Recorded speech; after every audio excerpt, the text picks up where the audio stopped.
We gotta do it again. Okay, now we're ready. Are you sure? I got it on. Yeah, so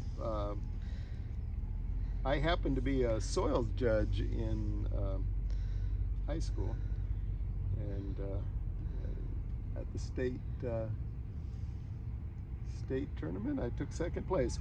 Wow. So my senior year. Anyway, this is look at the organic matter that's there. Look at the texture. Look at how it just easily crumbles. You know. Yeah. You can see the worm frass. You'll see it more when it dries a little bit, but it's just full of life. There's as many microbes there as there are people on Earth. Wow. And we're just beginning to understand how all of that works, how they work together.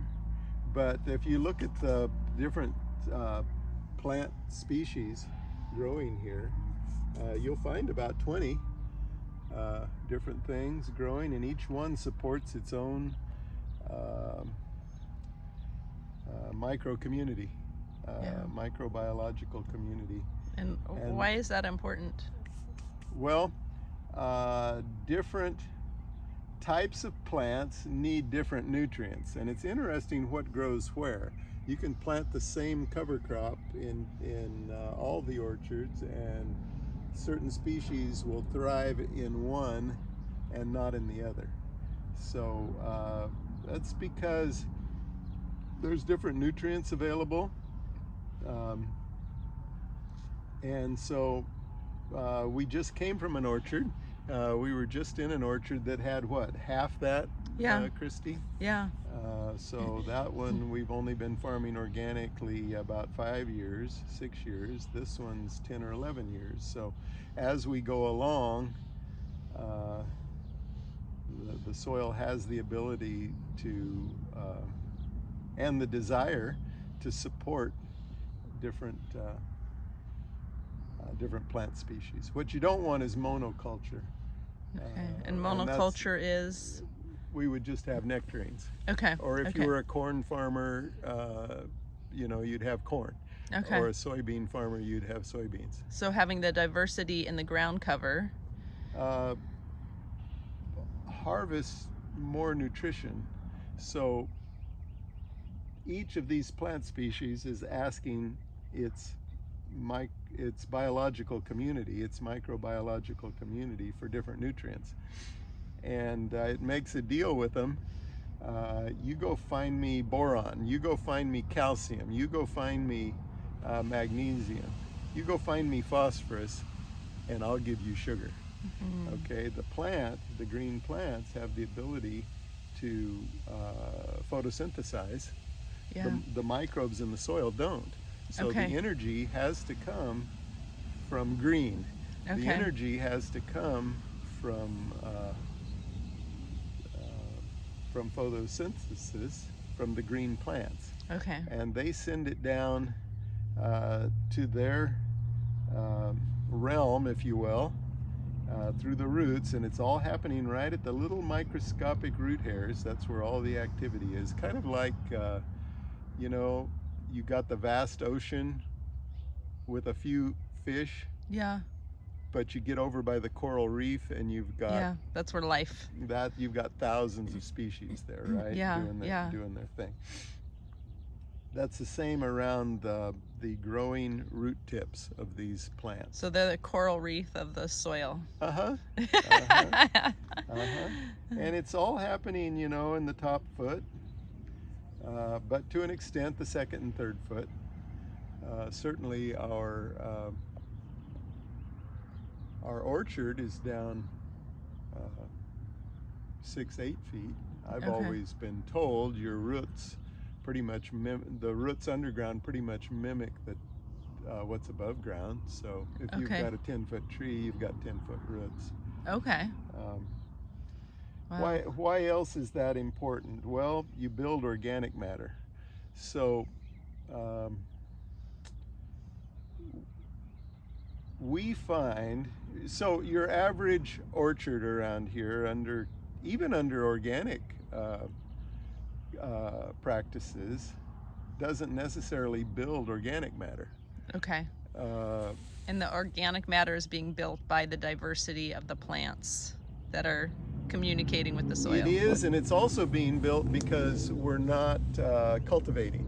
You're not tilling or... Right. Okay. So every time you turn the soil, you release carbon. Okay. So the easiest way to control weeds is to just disc them up. Okay. But those weeds are working for us. And in a perfect scenario, you want every square inch of your farm working. You want it all photosynthesizing.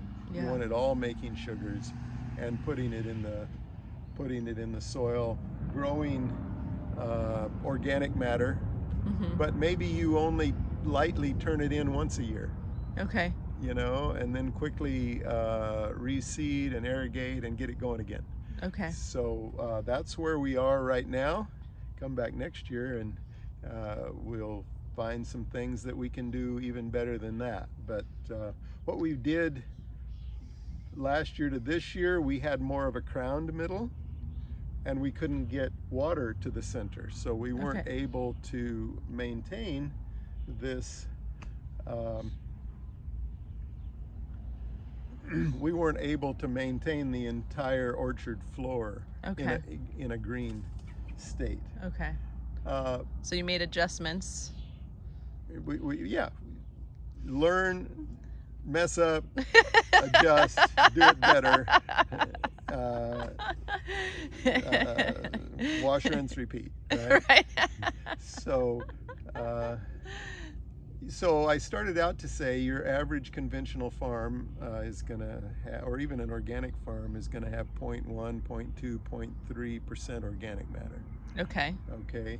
We find when you get up to about 1.5 to 2%, and our goal is, I think, we don't know yet, but I think the max in this desert environment is going to be around 3 or 3.5%. Okay. But when we get to 1.5 to 2, magical things happen.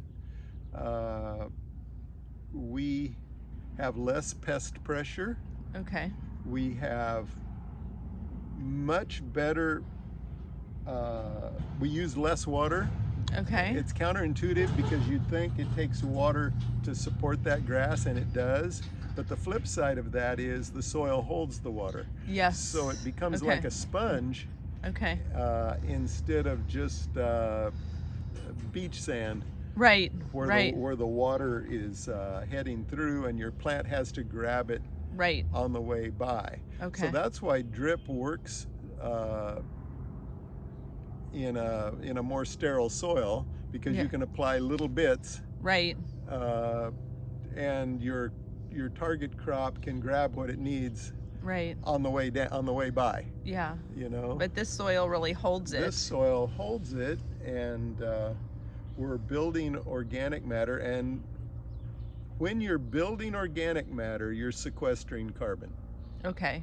And why is that important? Well, if you believe that there is global warming, and if you believe that's caused by man-made carbon, then the only way we're going to get that carbon out of the atmosphere is through agriculture. Okay, so carbon's actually good for agriculture. Carbon's good for agriculture, but it's also good for the environment. It's amazing the way God designed things, it actually works better. So we've done the calcs. So when you take the fossil fuel it took to create the electricity to pump our water, the electricity to pack the fruit that we'll go see in a minute, the electricity that it takes to store it, the diesel to farm it, the diesel to haul it to the packing facility, and the diesel to truck it 2,000 miles, we're carbon negative 0.04 pounds of carbon for every pound of fruit we ship. So we're a carbon negative farm. Okay. So people who buy our fruit are contributing to a positive earth. This is a call from France.